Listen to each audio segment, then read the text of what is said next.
All right, what's up, Knight fans? Dallin Kimber. Adam Peterson. Here live before the game. Got about an hour before face-off.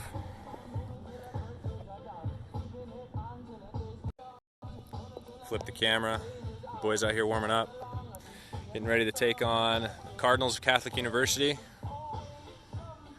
See them set up in their tent down there, post-game meal before they head back up to D.C.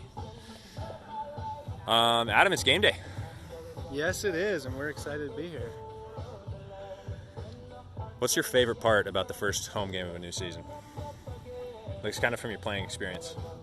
Yeah, I think the first home game is a great opportunity for the Knights to show their fans, the rest of their opponents, especially the conference, that we're in a tough conference, what we're all about here, which is a great opportunity for the Knights to come out and do that today against Catholic.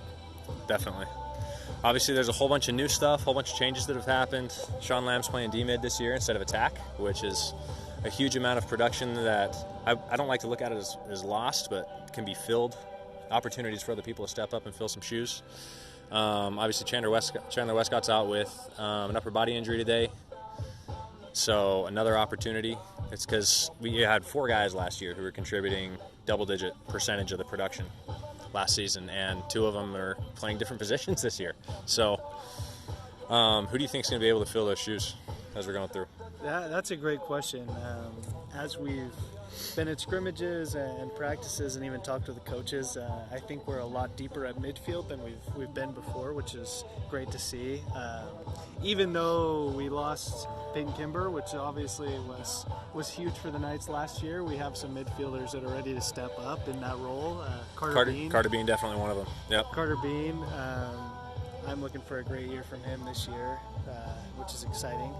And also some freshmen coming in at the midfield position that also have an opportunity, like you said. That's a great way to look at it, to step up and make some plays.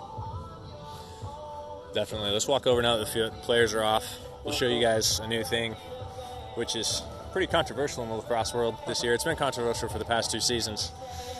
The crease dive being introduced back in. See that beautiful bright blue line painted in the crease right in the middle. The smaller one right outside the goal is called the goal mouth area. You have the large crease, which you can't step in, and then you have the smaller half crease that you also can't step in even more. So obviously you can tell I'm pretty opposed, but you got the Cardinal coming out onto the field today. The Knights have really changed their warm-up schedule. They've been noticed a lot of fatigue, especially towards the end of the season last year, which is why they're not out right now. But I think that's something good from the Knights' perspective. I think it might be an opportunity for the players to be a little bit more loose. Yeah. Coming out. We saw all the players out here on the field, not necessarily messing around, but being able to get their sticks in check and have a good time and be loose going into the locker room. Exactly. I think it's important to try and get loose before warm-ups rather than try and get loose in warm-ups, because warm-ups are such, like, they're more of a serious, focused environment. You can't really be loose, right? So I think that's a really good change of schedule. It's kind of change of pace for the team that the coaching staff has put in. Kind of getting back to the goal mouth area. So there was a lot of controversy with the crease dive last year, obviously. 2 years ago, there was the semifinal games between Denver and Ohio State, where there were a couple of goals waved off or not counted for Maryland and Denver and Ohio State in the Final Four weekend that kind of instigated the rule change, which made it so you could leave your feet and dive in the crease as long as the ball went in the goal. But there were some issues with that as far as diving towards the goalie and not, and so the NCAA Rules Committee decided, well, we're going to create a smaller little half circle in front of the goal. It's called the goal mouth area. If you look at the goal, it kind of looks like an ice cream cone. And this is where you really can't land if you're diving in the crease. How do you, like, obviously I'm against the rule.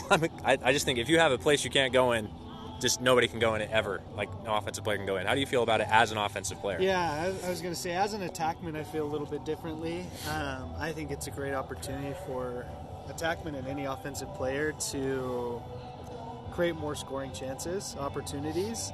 I love the distance that they give the offensive player here. You can see if the offensive player is using the crease to his advantage, he shouldn't end up near the goal of the mouth. Mouth of the goal. Yep. Sorry about that. There's plenty of room in there where if an attackman's coming up from X and they're going adjacent to the crease, there's plenty of room to finish, score a goal, and be out of the way of the goalie.